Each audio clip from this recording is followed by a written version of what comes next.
Donnie and Dolly. The team is supported by ableauctions.ca. Closing your business? We can help.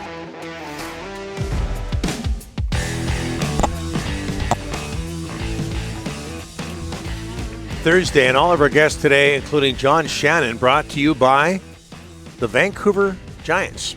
Giants are on a lengthy prairie road trip and return to the Langley Events Center for a 2 p.m. matinee game on Sunday, January 21st.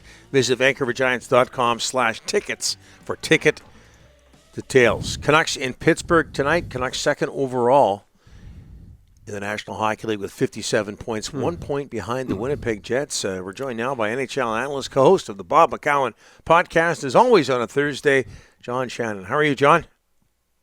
I'm great, boys. You? Very well. I just mentioned those overall standings. Jets on top, Canucks second, Leafs in the top 10. Last time I checked, yeah, they're ninth.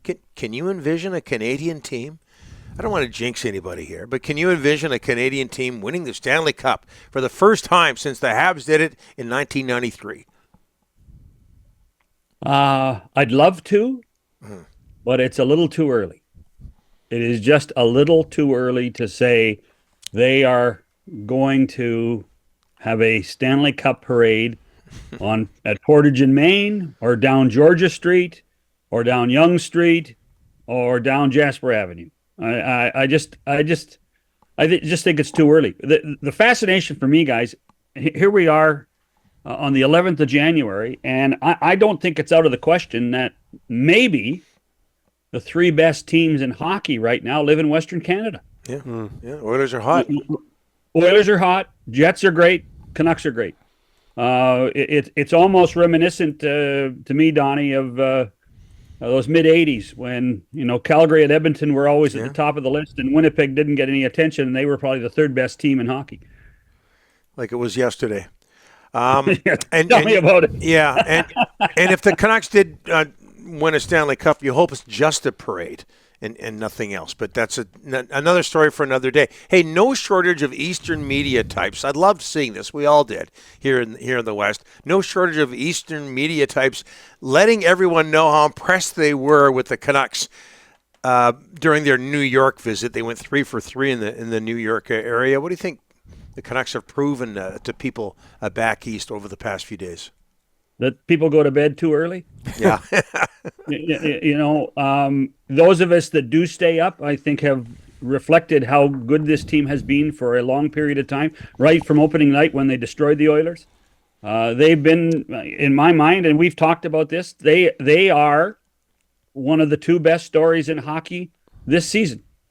The other one being the Jets. And both teams had summers of discontent. Both teams, people were shaking their heads at management, saying, "What are you doing? You don't know what you're doing."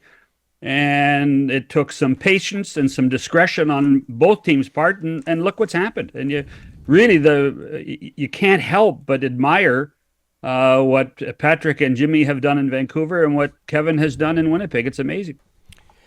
Hey, John, Corey Perry now can sign with any team in the NHL. What do you think the interest would be for Perry? You think teams will take a shot at him? Yep, I do. I think that there's just in talking to teams around the events that occurred in Chicago or wherever it was, there were people that were shocked about it. I think Corey has really smart advisors. Pat Morris is one of the smartest guys in the game. And I think that they have worked through these issues. The fact that he was able to, on his own volition, go and talk to the commissioner about what was going on was important. And let me throw one team out at you.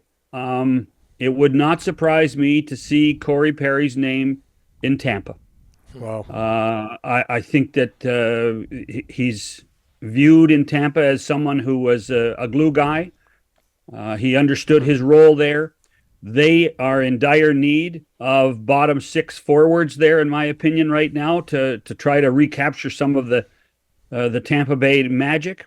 And so they know who they would get. And I think that's, when you ask that question, Rick, I think it's important to acknowledge that teams that have had Corey Perry will understand what he means to them. And that's why I think Tampa Bay would have to be at the top of the list. John, the Cutter Gauthier trade, boy, did that was a big story this week in hockey. A high draft pick says, I don't want to play in Philly. The Flyers say, we don't know why. This guy doesn't want to play in Philly.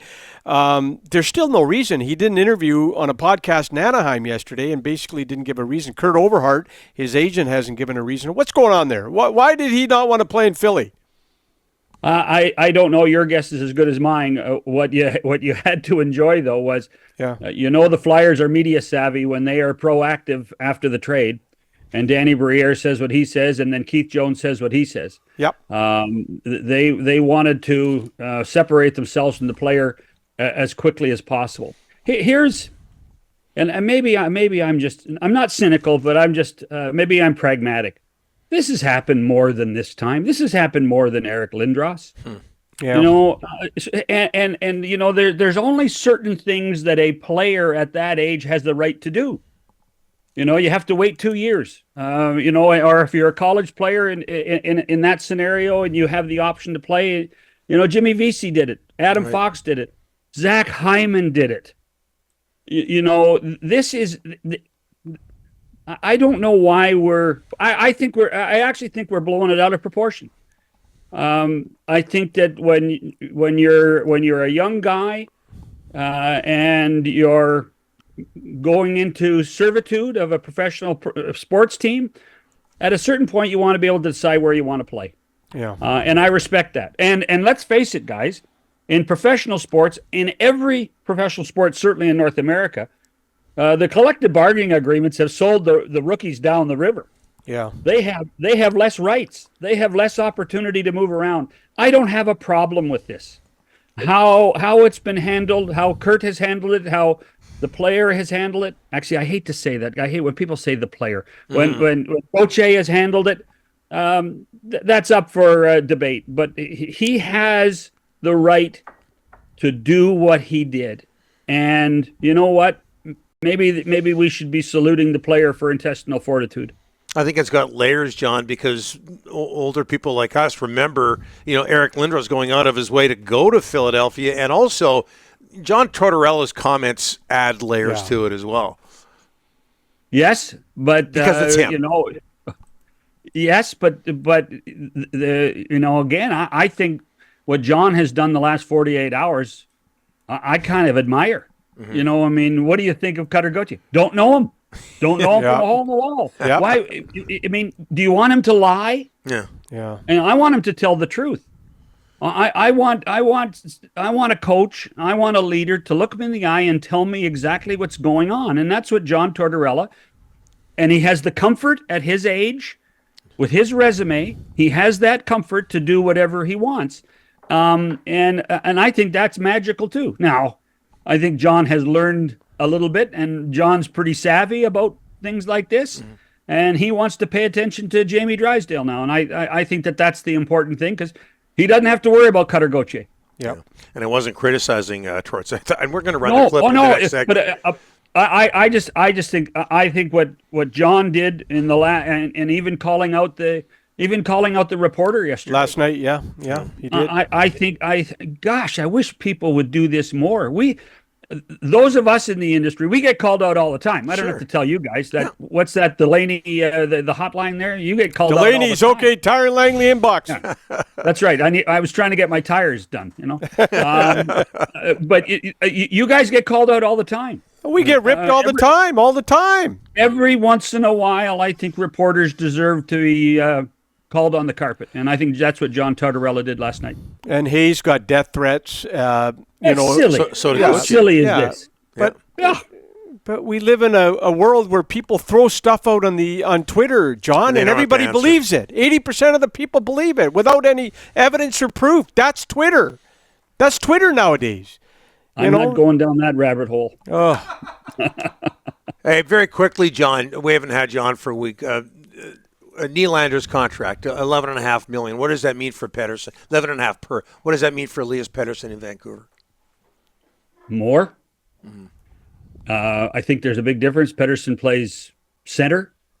I think that there were three people applauding when the contract got signed, or maybe 4, because Michael Nylander would have been applauding too. But Michael and William Nylander and Leon Draisaitl and Elias Pettersson. Yeah. And you know what? Lock them up good, and know that number 40 is your number 1 center for the next 8 years. And I think that I really do think that will happen. I think I don't. It's just a matter of time. We had, as we talked about before, we had Jimmy on the show just before Christmas, and I don't think it's an issue. Yeah, Jimmy Rutherford. Jimmy. We had Jimmy on. Yeah. You and Rick are very close to Jimmy. I called him Jimmy once, John. Just I once. call him Jimmy. I call him Jimmy all the time. He rips me if I call him Jimmy. I just accidentally, it came out Jimmy. Yeah. That's all. John, do you know Peter Fish? No, but he's a very good agent, and right there. Peter, I tell you what, Peter. Unfortunately, right now, Peter is still living the problems of not being able to solve the Jack Eichel issues in Buffalo. Oh, right. He was Peter Fish's. Peter Fish was his client, and in the end, they had to separate and Jack had to go with Pat Brisson to get that deal finally done. Yeah.